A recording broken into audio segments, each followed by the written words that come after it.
Let us start by discussing the issues affecting the health department. Sir, yung preparation ba ng assistance, it's being worked down the line. And it took them about, how many? Almost 2 months po. The joint administrative order to guide the distribution of 1 million to each of the 32 families na namatayan po. 32 po sila na namatayan. Lumabas lang nung June 2. And I'm sorry to drag you into this faraway province, but No, sir. siya, Bong, may sasabihin ka? May order? Nasabi ko na po kanina sa Senado, Mr. President, na nagbigay na po ako ng privilege speech at nasabi ko na rin po lahat ayaw ni Presidente ng tagalan yung proseso. And in fact, sa military, pag merong patay na binibisita si Mayor, ay pinapahatid niya mismo dun sa bahay yung assistance, cheque, pera, lahat. Wala nang panahon na asikasuhin ng mga namatayan yung pagkiklaim ng cash assistance. Pero hindi po katanggap-tanggap dito ay napasa yung batas March 23, March 24. It took 2 months para buuin yung IRR. Kaya nagsalita na po ako kanina sa Senado. Sabi ko, alam kong hirap na po kayo, sir. Hindi nyo kayang mag-isang gawin yan. Dapat naman po yung mga staff, mga ASEC, USEC, down to the directors, ay sana po asikasuhin nyo po yan. Kawawang-kawawa po yung... Hindi man natin nababalik yung buhay, hindi nababayaran ng cash assistance yung buhay nila. Pero konsuelo na lang po yung ibibigay na kaagad sa kanila. Yung gaya na ginagawa ni Mayor sa mga military. In 3 days, in 1 week's time, kahit pagdating pa lang dyan, pagdating ng bangkay sa Metro Manila, nandyan na yung cheque, nandyan na yung cash assistance para sa lahat. Inaasikaso na Well, in that case, they are working under a parang sword if they are not liable. Meaning to say, wala silang kasali. But kung nakasali yung mga yan, hindi na rin natin pakinabangan yan whether they are really productive at this time or not. For the simple reason that we have to move fast.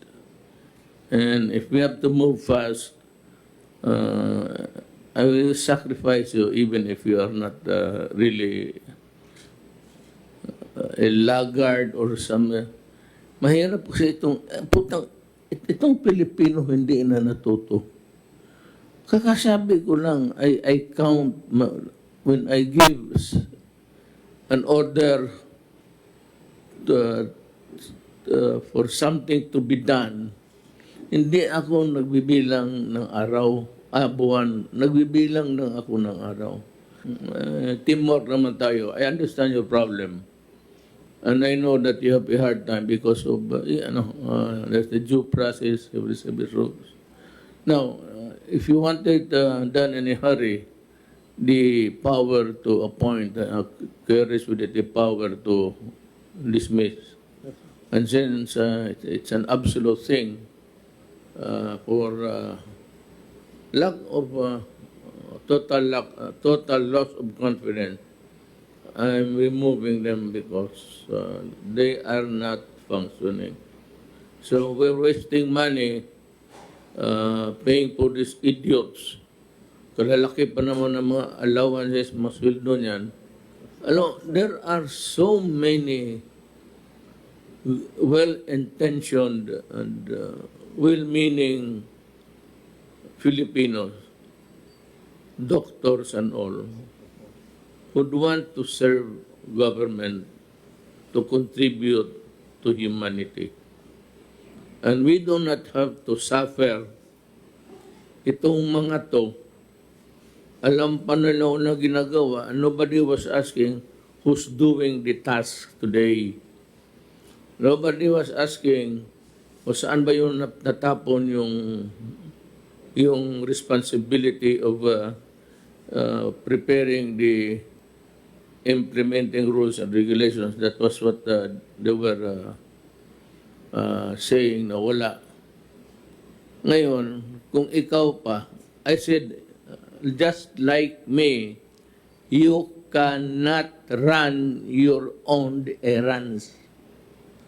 Yung trabaho mo, hindi mo, kung ikaw na lang lahat dyan, that's why it's called, you cannot run your own errands.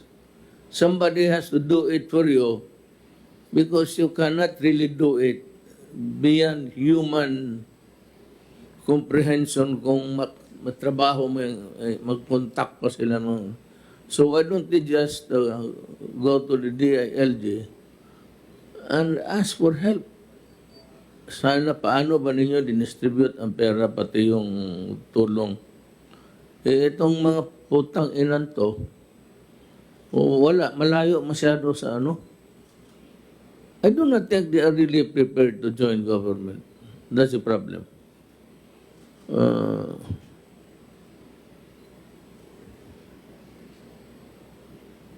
Ayaw ko kung ano mong sakit nito.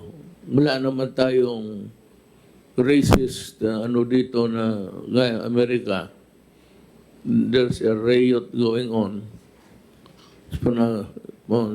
Riot or riot.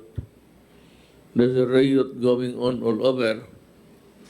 And seems to me that there is no end in sight. Mabutit na lang hindi tayo ganon. At na-timingan naman that the Filipinos are really law-abiding. Imagine if America to, how can you enforce the lockdown and the sequestration, itong quarantine? Butit na lang gano'n, no? So, we have to respond to the problem besetting the distribution of the assistance to them. We will comply, Mr. President, with your deadline. Sabi ko, wag silang uuwi tonight, tomorrow, weekend, because you gave a 3-day deadline to distribute the checks. So I told them already, you do not go home. You have, na-identify na po yung 32 families. Although, yung sabi sa akin kanina, may mga conflicting claims. May 2 asawa, may ganon. So, sabi ko, count out mo na lang yun. Basta yung bulk, ibigay ninyo. Tapos po, yun din nagkaroon ng severe critical based on your directive, sir. Bibigyan ng 100,000. Buhay naman sila, sir. Pero bibigyan mo ng 100,000. On top of PhilHealth na nagbayad na ng mga 700,000 for each one of them sa critical and severe cases, Mr. President. Yung pinapatutukan ko po, yung 32 families na kailangan po, yung ayuda nila na 1 million based on your directive, dapat yun i-release. Ilagay na, cheque, padala, dalhin kung saan yung mga pamilya. Kasi nakakahiya talaga, sir. Namatayan na nga, tapos nagpa-wardi-wardi yung mga tao ko na parang walang sense of urgency, sir. Yun ang talagang sama-sama po ng loob ko, Mr. President. That's why in the beginning, I said that all financial matters, be it in the form of assistance, naibigay ko na nilipat ko yan sa kay Galvez, sa military para madali. And, I do not want also to downgrade your department kasi mawalaan ng identity in the national narratives of what government is doing. Ako, anything, baski na sabihin mo, palamura, hayaan ko na lang yan. Huwag lang korupsyon talaga. Hindi pwede korupsyon. Magto 2 years na lang ako, tapos mag-iwan pa ako ng dirt dito sa... So that's one. We'll just wait. The second urgent, yung delivery also of the assistance to the different, indeed, the indigent people, yung sa bukid. Do we have the mechanism for this already? Well, we can, but should not jeopardize the lives of the soldiers who are there just guarding the... Kung okay na yan ang distribution. So if there's any problem, Del, but is General Galvez, you can bring it out now. Bring it out now. Kung may problema kayo.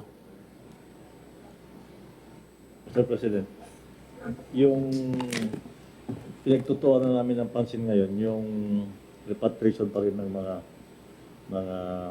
OFWs at seafarers dahil ayaw nating maulit yung nangyari noong nakaraang buwan na naipon sila sa Manila at may umabot pa na 1 buwan.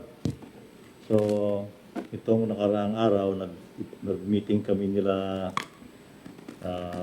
Secretary Bello, Secretary Anyo, Secretary Galvez, at saka yung ibang pang mga ahensya na involved dyan. At napagkasundo namin, Mr. President, na pagka dumating yung OFW, pag dumating yung OFW, maximum araw na manatili sa Manila ay 5 araw lang. Could be less, but the maximum is 5 days.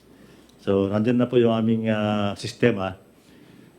Okay na yung ating mga testing. We have enough testing facilities now all over Metro Manila. And kayang-kaya na ho natin yung darating ngayon.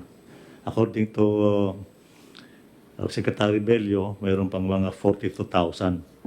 So siguro ang gagawin namin nila Secretary Galvez at Secretary Anyo ay control natin yung pagdating. Siguro 1,200 a day. 1,200 a day. Kung medyo lumuwag-luwag pa, you can increase that to 1,500 or 2,000. And then, para mabilis yung ating processing. Ngayon, Mr. President, maliban sa OFW sa seafarers, marami din tayong mga Pilipino na nasa abroad.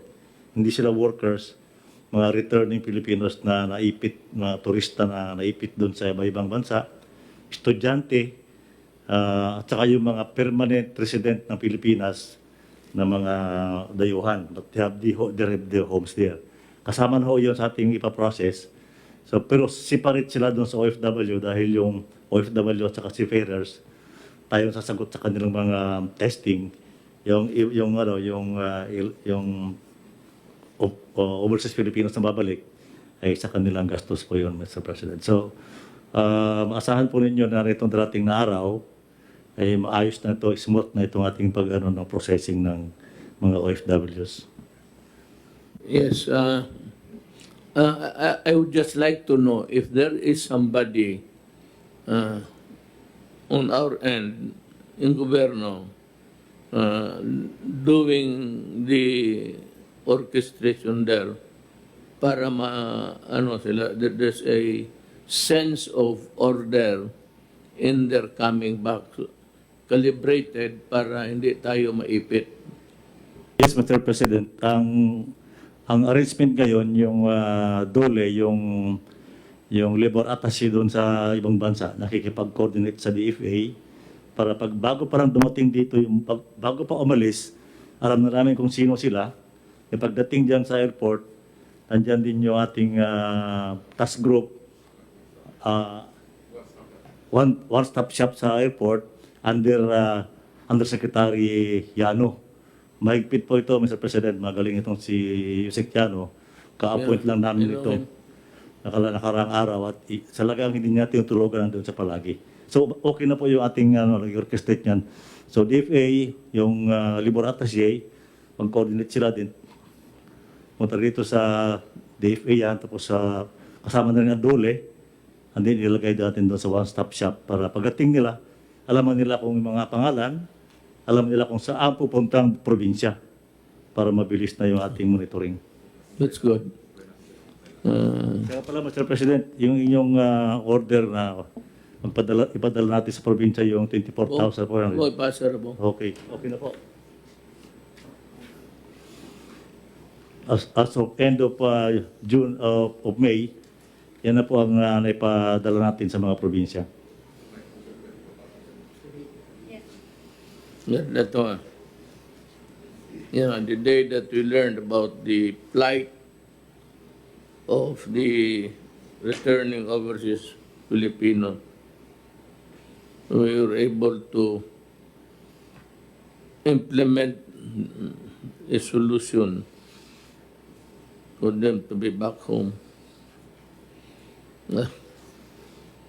This should be our number one worry because they are Filipinos. So, I'd like to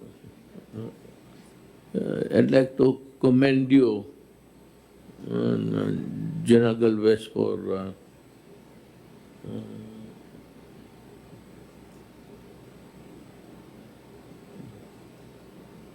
giving your heart in this endeavor. Alam mo, nung maliit pa kami, sir, bahay namin malapit lang rin dito. It was the last house facing the Times Beach. Ito, kinain lang ng erosion eh. Beach ito noon. Dinner time. Alam mo, itong mga anak ng politiko, saya mo siya hindi, gagapangin ka. Gagapangin ka talaga ng panahon. So ako naman, ako yung pinaka-maingay bugiro sa pamilya. Sabi ko, gusto ko kung ako gobernador rin. Tapos itong mga kapatid ko, mga ulol. Ako, mayor, ganon. Pinara kami ng tatay ko. Sabi niya, shut up. Sabi niya, kung magpasok ka ng politika at peke yung loob mo, and you want to be just called governor, yan ang gusto mo, tawagin ka governor. Maligaya ka na yan. You know, do not enter politics if you do not have the heart for the people. Sabi ng tatay, kung kita mo ako, gisingin ako dito ng madaling araw, may problema. Gisingin ako ng municipal mayors, kay may heart attack yung barangay captain. So, day at a time or night. Sabi niya, you must, I said, be ready to serve. And you cannot serve pang matagalan kasi papagurin ka, ma-burn out ka. At kami noon, wala pa naman masyadong hotel. Ang mga municipal mayor, lalo ng Oriental, wala pang road. But it was built during my father, pero walang road pa. Magsakay ka pa ng barko. Pagdating dito, sa bahay pa magpunta. Yung bahay namin maliit. Hindi naman kasing liit, pero maliit talaga. And we have to wake up and transfer to the room, sleep on the floor in my mother and father's bedroom, because ina-appropriate nila mga pamilya ng ganoon ang politika sa ano. So, yung parang yung rapport ko sa tao went beyond my father and I was able to see. Sabi ko kung itong ganito, kung wala ka talagang pagmamahal sa Pilipino, walang mangyari. This is not an easy job to do. It requires you to think and find ways to solve the problem. You know, maybe not here, but in some place, when you die, there is a special place for you. In heaven, if you are as good as me, but if you are bad, the hottest place in hell, nandoon yung mga tao na tarantado. I'm sure I'm not going there. Kung kasalanan ko lang, babae ko lang. Hindi man ako nagnakaw, hindi man ako. Kaya sabi na, you have to love the people whom you serve. Now, let's go to Secretary Anyo. Sir, how's the distribution? Is it good?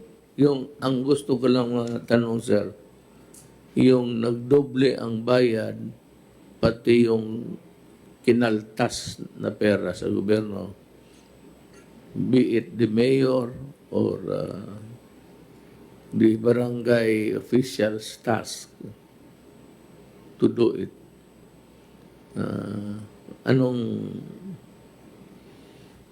Opo, Mr. President, tuloy-tuloy po yung pagkuha namin ng mga pangalan at pagkaso sa mga barangay officials nito. 155 barangay captains and officials na po yung aming iniimbestigahan. At ang 3 po ay nai-refer na namin sa ombudsman. Maganda po rito, marami nang nagsasalita. Kasi po lahat ng mga nakatanggap ay ipinaposte namin yung kanilang mga pangalan sa mga barangay halls para makita ng mamamayan kung sino talaga yung mga nakatanggap. At dito lumabas na yung mga kamag-anak, asawa, miyembro ng pamilya ng kapitan na hindi naman dapat tumanggap. So lahat mo ito ay kakasuhan namin sapagkat labag po sa batas yung kanilang ginawa. Sa unang tranche po ay halos kompleto na. Almost 99% na yung ating na-distribute at piniprepare po ng DSWD yung pangalawang tranche. At unahin po natin yung 5 milyon na hindi nakatanggap. Sa huling ulat po ay 4,094,311 names na ang naisubmit ng ating LGUs. Sila po yung bibigyan ng priority. At nakahanda naman na din po sa second tranche, tutulong yung Armed Forces at Philippine National Police sa pagdidistribute. At ang gagamitin naman karamihan dito ay ATM payment scheme. Kaya baka mas madali ang pagpapatupad ng second tranche.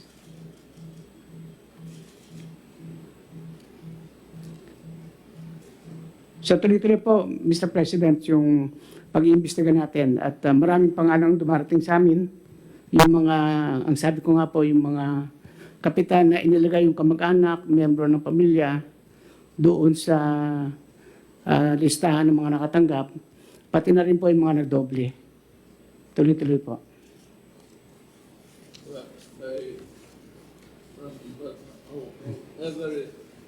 However you look at it, it's still malversation. Once public money reaches your hands for a specific purpose, tapos na wala. And even donations during typhoons or calamities.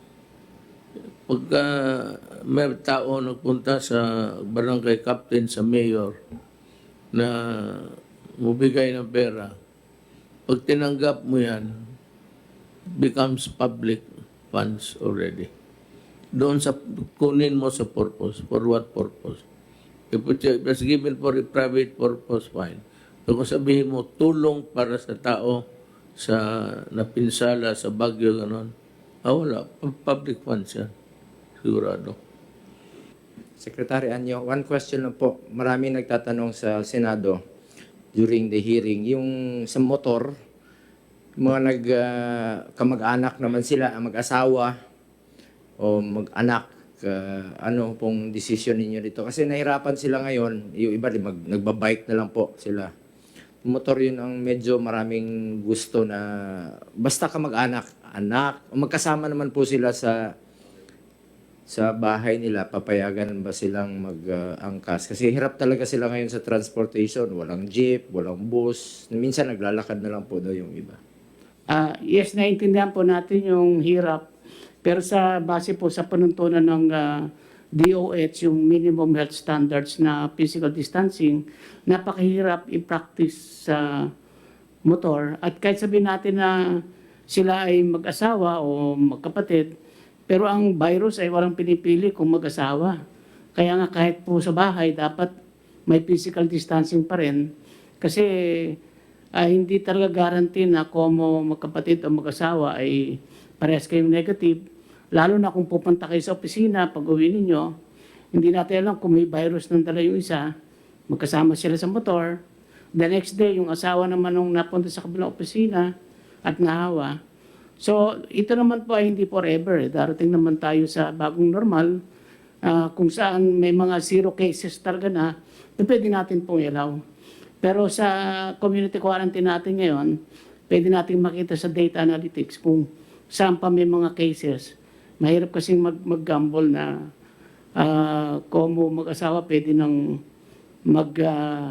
magkadikit sila, lalo na sa publiko. Actually, sa loob ng bahay, wala po tayong magagawa kung sila'y mag-violate ng physical distancing. Pero sa publiko, napakahirap makita ng iba na pinapayagan nating magkadikit sila at nagpapatupad tayo ng physical distancing at saka pagsusunod ng mask. Napakahirap po talaga. Pero health po pinag-uusapan natin health risk. Hindi yung convenience, hindi yung makakatipid sila. Pero buhay pagka nahawa yung isa, sigurado mahawa yung isa, it is costlier kung mamamatay sila. So sa ngayon po, yan ang stand namin ng DOH habang wala pa tayo sa bagong normal o habang hindi pa natin talaga nasisiro yung case sa isang lugar, hanggang ngayon ay yun muna ang ipapatupad natin. Ako, sang-ayon ako na mahirap talaga ngayon. We are in hard times. I don't know if we can go back to the same old style natin on. But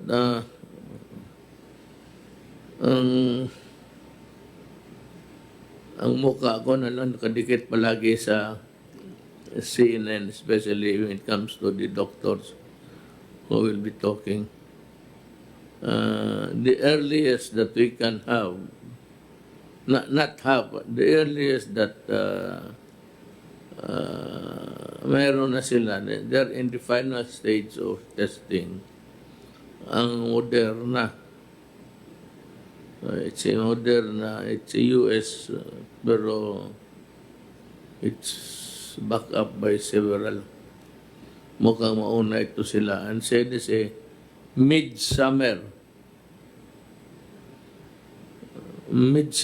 available na. But they can only produce 200 million. And that is only good for America, something like 3.14 million. Sila kulang pa yung, well, kung ibigay nila, if they will share the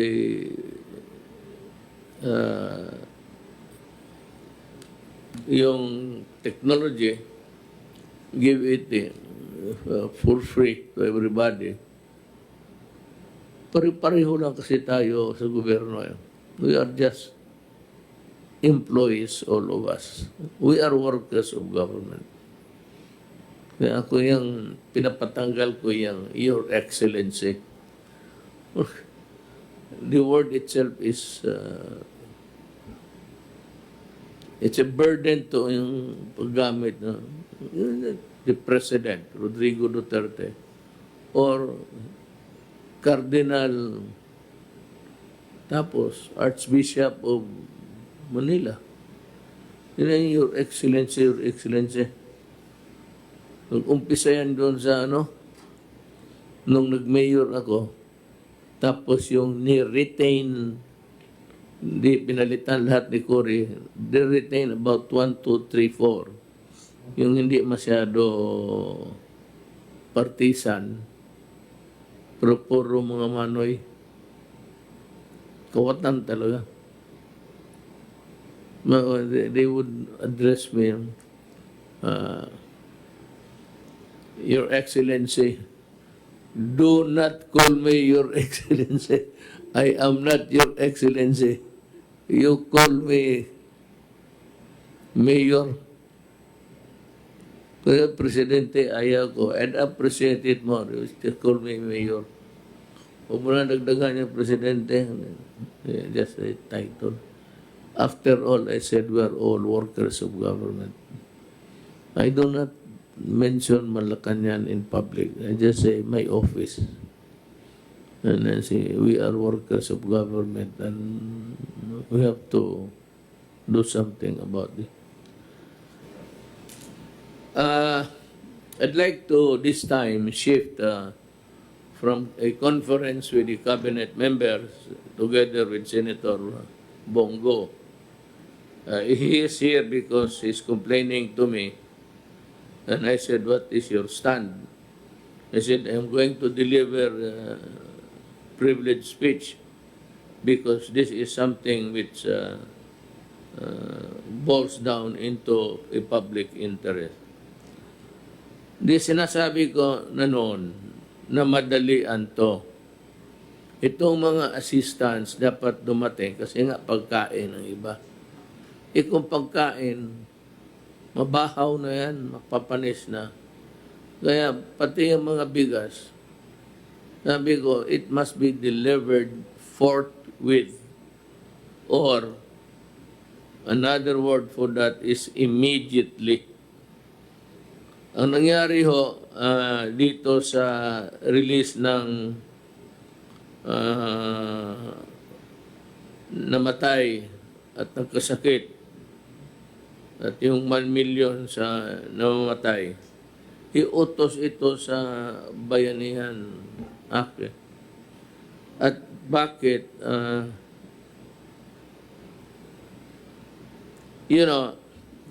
I'd like to also, I'm not imposing a duty on Congress. I would just like to remind you na every day you require the executive department to render a report.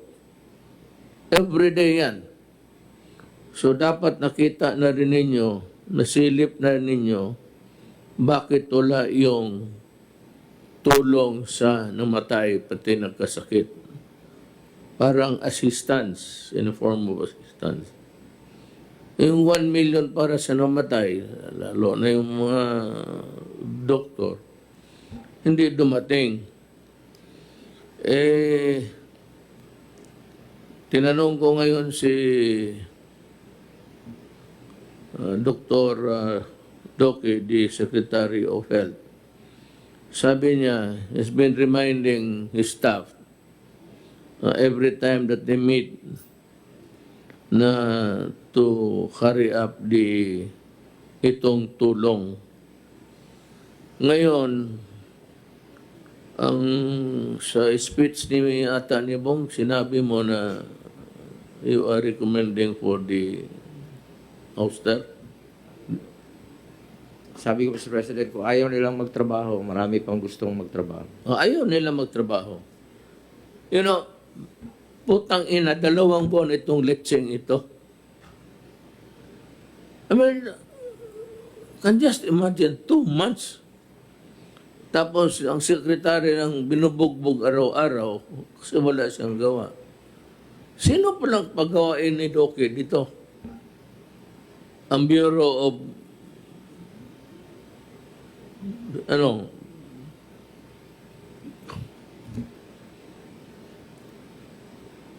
sino magawain niya? Paggawain niya, yung Department of Health. Hindi yung Bureau of Fire. Saan mo pala siya maghingi ng tulong? Where do we get the resources? Both money and the human workers there. Sa kanyang opisina. At 2 buwan, this is totally unacceptable to me. Now, I am asking Secretary Duque to form a new team that would focus on the immediate delivery of the assistance that should be given to those who were yung namatay tapos yung nagkasakit. And I expect it within 24 hours. Kaya kung wala pa kayong trabaho, mas lalo na. Buti sana kung maabutan ng a new team who will take over na mayroon silang makitang trabaho ninyo, and from there they would just add their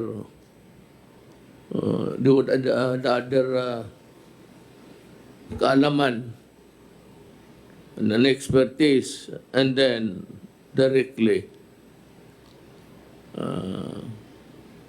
deliver the assistance immediately. Secretary Duque, you have the full authority to assemble a team. It may not really be from your office or from the department itself. You can get persons of known honesty dyan sa opisina mo, even temporary, just for a new designation, just to take care of these funds, which ought to be in the hands of the intended beneficiaries by this time. So, dito tayo sa corruption still. Yung lahat na, tinanong ko kasi si General Anyo ngayon, yung lahat na nakasala, those who malverse, money intended for a public purpose, pag nandiyan na sa kamay ninyo yan, it's malversation. Baski na donation, may nag-donate dyan sa iyo, tapos tinanggap mo, alam mo, i-donate sa mga tao intended for fire victims, flood victims, o ano. Pag tinanggap mo yan, on that condition, upon that kind of agreement, once you accept the money and you misspent it or misappropriated, it is malversation. And kung barangay captain ka, one of the things there is you are barred from holding office forever. In addition to the crime that you have committed. Kaya wala kayong maasahan tulong sa akin. For after all, did I not warn you earlier na huwag itong pera na itong inappropriate ng Congress binigay para i-implement natin, huwag ninyong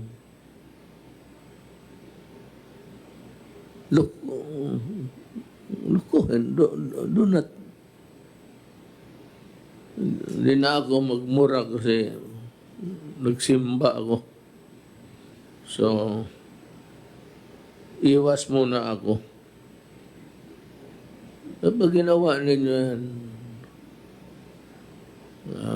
sige, isang ano mo rin ng putang ina kayo, sinabi ko na sa inyo eh, talagang habulin ko kayo. And you'll go to jail. Para may example ako sa panahon kung wala na ako dito pagka-presidente. Pero yan, serving 25 years, serving 15 years in prison. Those are the corrupt guys. Dito sa taas, mga marunong ito. Pero mayroon akong last week na dinismiss na sino gani mo? Sa Department of Defense. Office of the under siya. Office of the Civil Defense. Siya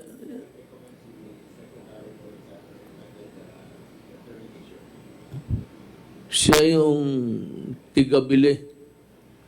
Siya yung purchaser. Tapos siya rin yung doing what he wants with the money. Sabi ko, hindi ninyo pera yan, huwag ninyong gastusin. Hindi yun. Kayo naman, yung mga scam ngayon, mga mask, mag-order kayo through online. Sos Mariosep. Huwag kayong do not go for that kind of shit, yung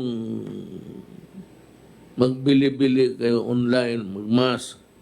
Tapos ang kakatext inyo is from Pampanga, from Abra. Saan sila makuha ng mask noon? Wala nga dito sa Manila. Dito kayo sa Manila, sa mga hold-upper, pwede pa. Pwede kayong bumili. Mayroon pa yung putang in-stock ng mga animal na yan. Wala dito. So be careful about lukuhan to ngayon. No, the best is give me the goods, I pay you. Or better still, give me the goods, I will examine it. If it is really the one that I ordered, then I will pay you. Huwag kayong bumili ng mga online na lalo na magpadala ka ng pera. I'd like to address this to everybody. Mga kababayan, do not fall for that thing online. It has never been perfected. And all the scams that man could think of that they can perpetuate on the innocent public. Pinag-aaralan nila yan. Ang iyo dyan is, i-deliver mo, tapos tignan mo yung maskara. Kung hindi isang ayon sa in-order mo, papasukin mo sa loob yung nag-order ng nagdala ng mask. Talian mo. Pagkagabi, maghanap mo ng sakyan, ihulog mo sa Pasig River. Mamili ka. Maraming tulay dyan. Alas 3 na madaling araw, wala na dumadaan dyan. Baski anong ihulog mo, wala nang makialam dyan. Itong mga animal na ito, they take advantage of the misery of people. Kung ako, yan ang gawin ko sa inyo. Talian ko yung paa ninyo, pati kamay ninyo. Saksakan ko yung bunganga ninyo, yung medyas ninyo mabaho. 5 araw na walang laba. Tapos talian ko ng panyo. Ihulog kita sa Pasig. So, yung mga ano, nandito na naman tong mga ano, gustong lumabas. Basta kung labas ka, if you are those allowed to go out, do not forget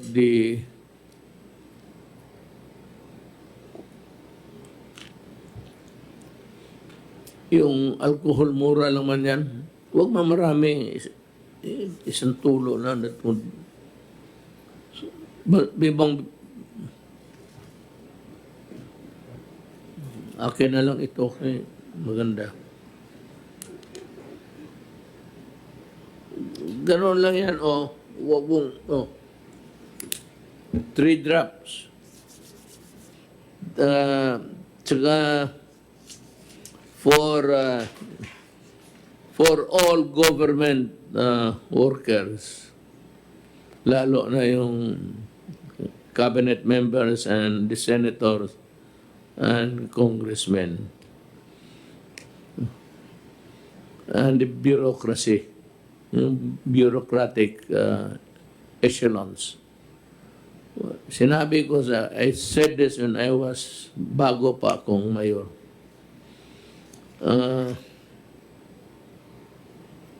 Panahon sa lukuhan, hindi naman talaga natatanggal yan. There's always a sucker born every minute. Huwag kayo magpaloko, lalo na yung maggamit ng pangalan ko. Kasi yung maggamit ng pangalan ko, sigurado, palpak yan, racket yan, krimen yan.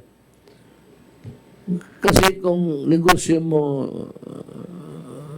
tama, walang problema, bakit gamitin mo pangalan ko? So, if they go to my son or sons, or my daughter, si Inday, pero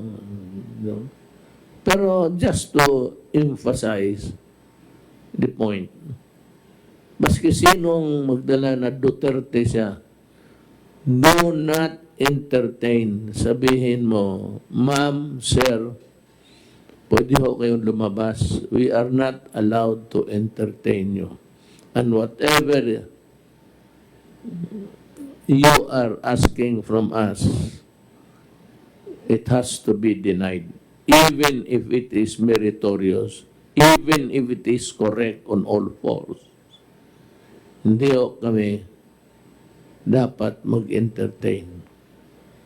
Huwag na naman yung pagalitan para hindi naman pwede ho kayong umalis. That's the... Kasi si Mayor hindi talaga nakikaalam kailanman.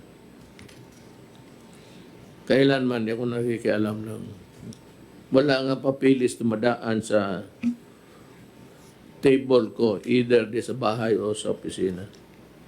Basta transaksyon na perang mga reclamation, mga billion MRT. Kita mo itong land registration. Away-away na sila kasi 1,000 hectares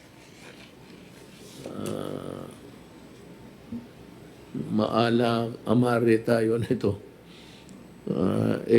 Reclamation, marami ng away.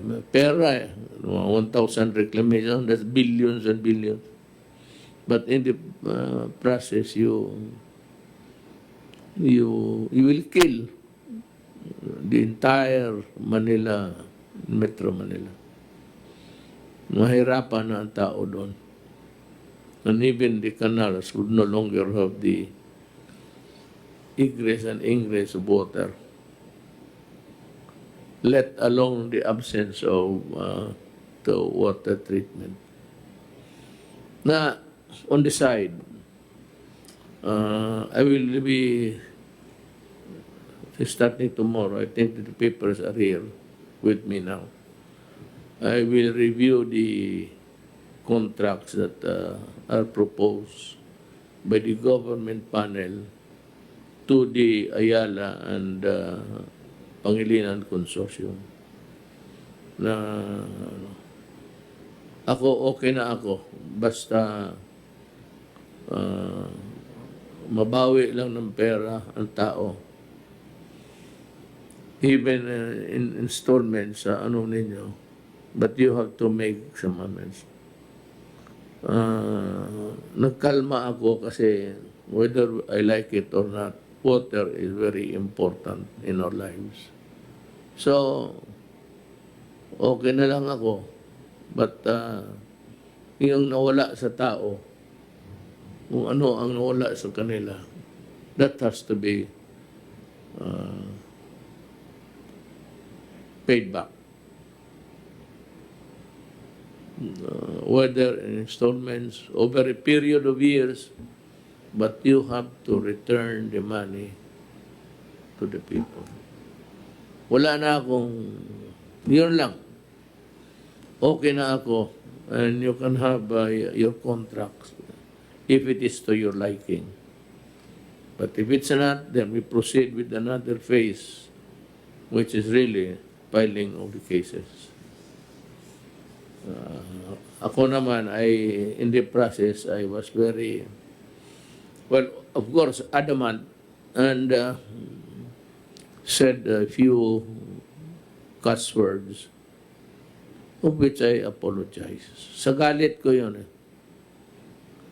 Naloko ang tao, ilang taon. At parang, I'm willing to forget it. Just give us a contract that is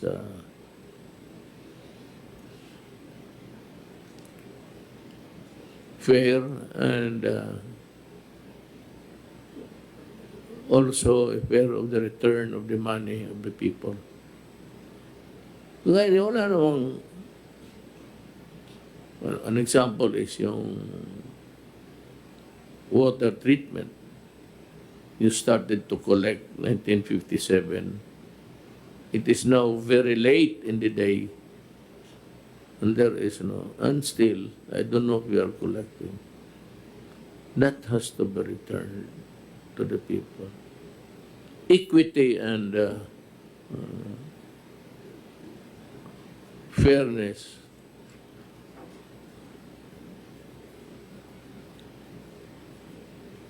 requires that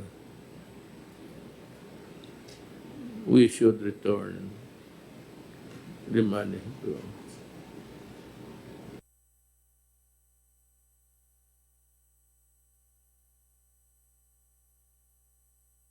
there's a letter from Congressman from Cebu.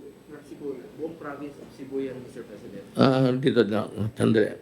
A manifesto strongly supporting Governor Gwen Garcia and the Provincial Board of the Province of Cebu in their effort to allow and regulate passengers if private motor vehicles are allowed. Well, alam mo, for one, mga Cebuano,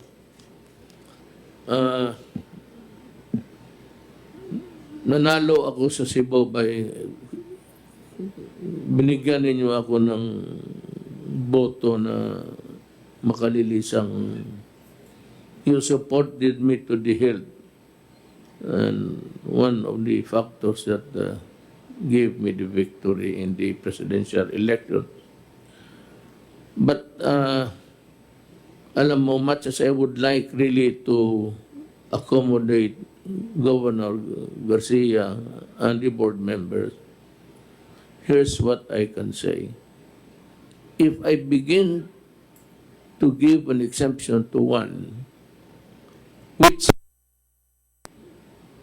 because I will open myself to charges of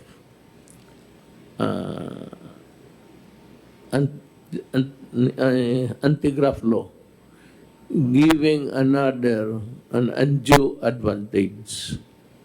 There's a provision there which is, there is the third sentence. Giving undue advantage to the other, to the prejudice of another. Giving advantage to a person to the prejudice of another in a matter of ganito. So, pag binigyan ko kayo ng exemption, and the others will follow, hindi nga siguro magdemanda, but others, not from government, we want to just test the capacity of a president of breaking the law. Kung idemanda talaga ako, I'm a prosecutor, I said before I became mayor, I think may tama ako dyan. That's one. I go to prison. Second is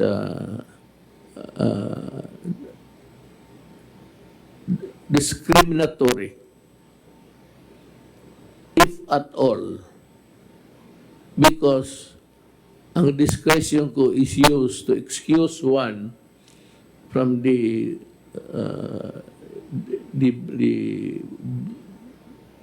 burden of the law that is placed on another. Pag excuse ko to na talagang hiritan ako ng kaso, sigurado yan. Now, or after I go out of the office. Ang tinatakot lang naman nila sa akin na ipakulong nila ako sa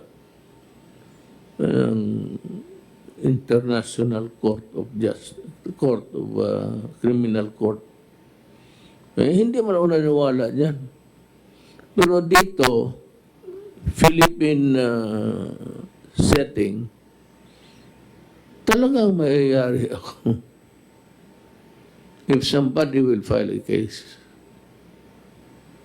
yan ang mahirap sa prayer ninyo.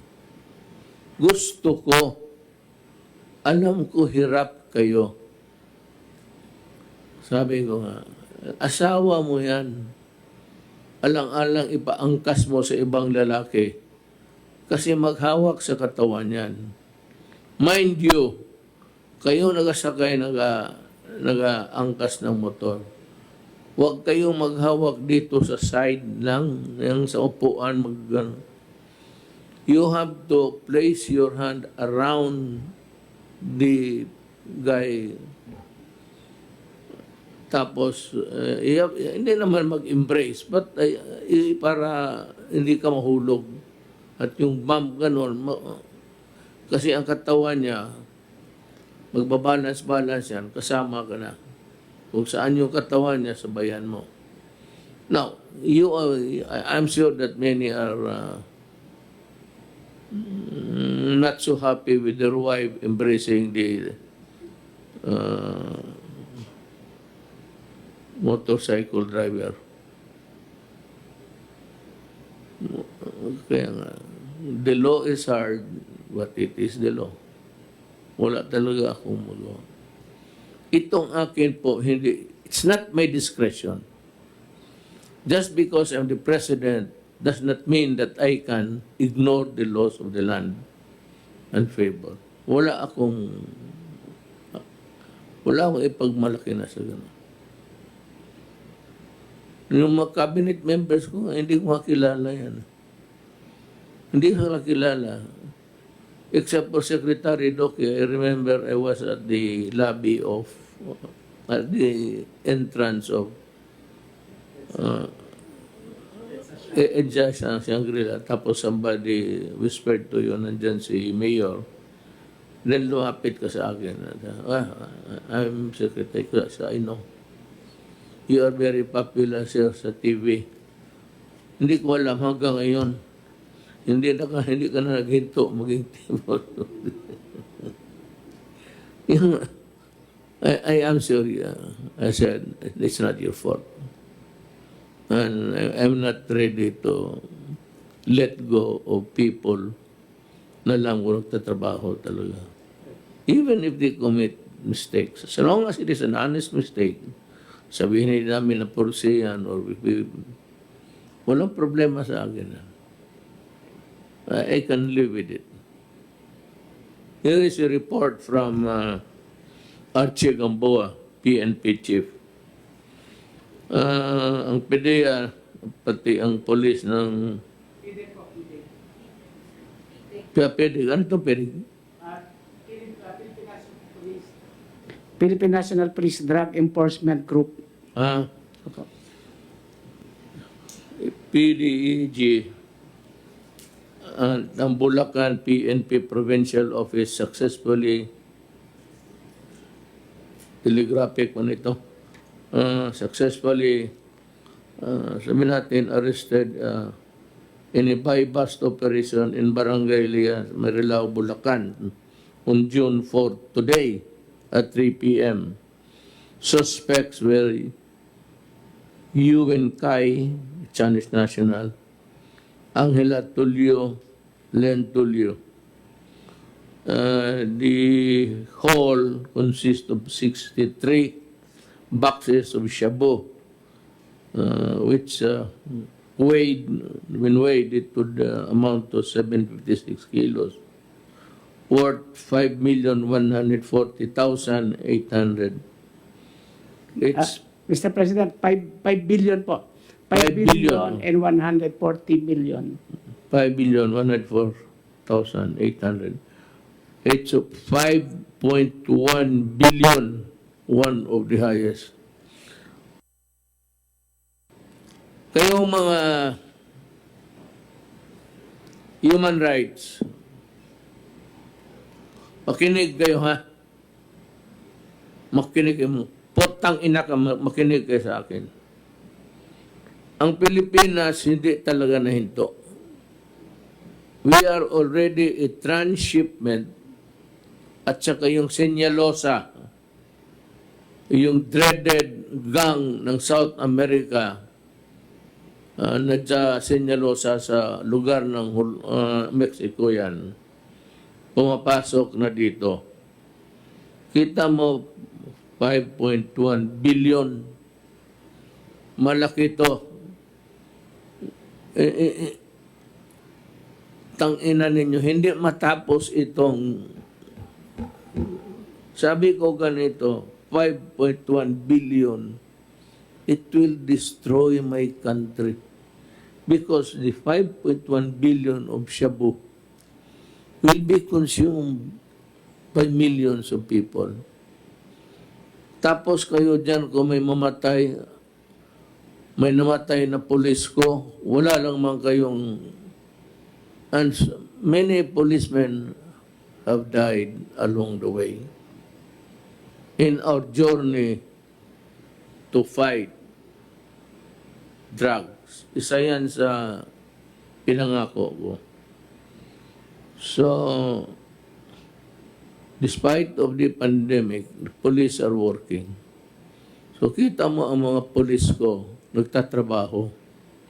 So unmindful of the fact that they can get the COVID by their dedication.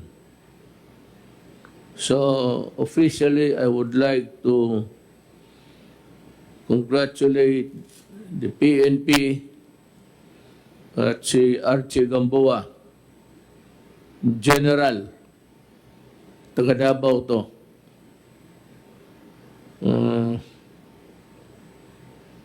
You have my snappy salute. I will talk to you when I go back to Manila. Hindi talaga mahinto itong...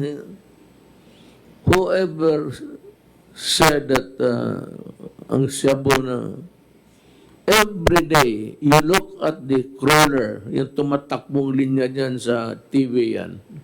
You call that a crawler. Ko-crawl, kamang crawl. Gapang. Kamang is Bisaya. Gapang pala. Pero ang Bisaya, kamang, may ibang mangamang o kuwan. Mangawa, mga kamang o uyab. Ito tapos idemanda ninyo ako ng ano? Ng human rights. Ikaw, Trillanes. Maligaya ka sa nangyari sa buhay ng Pilipino ngayon. Puro ka lang daldal. Always complaining. And yet your kapwa mo sundalo nagtatrabaho. Mga mista mo nagtatrabaho. Ikaw, you rebelled against government, almost destroying the republic. You've been a senator, you did nothing but to glorify yourself. Now you are criticizing about still itong droga. It's 5.1 billion and you might want to check it out. What I'm saying is, aside from the NPA,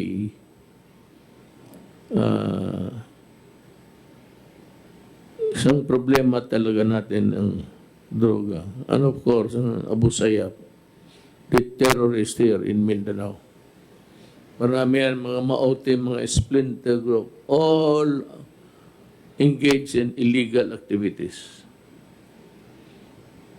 So, yun. May sabagay, ito tatlo na to, no? Siguro buhay ito, kaya wala mong sinabi patay. Pero, okay lang. Okay lang. Kaya may mga tao talaga na hindi rin matanggap na konsensyang mamatay. Pero ako,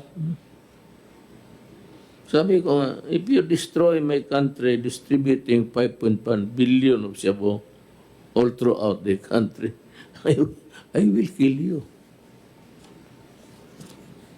I will kill you and I will say that itong mga Chinese, I'd like the Chinese government to know that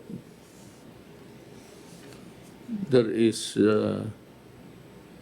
so many ways of fighting corruption.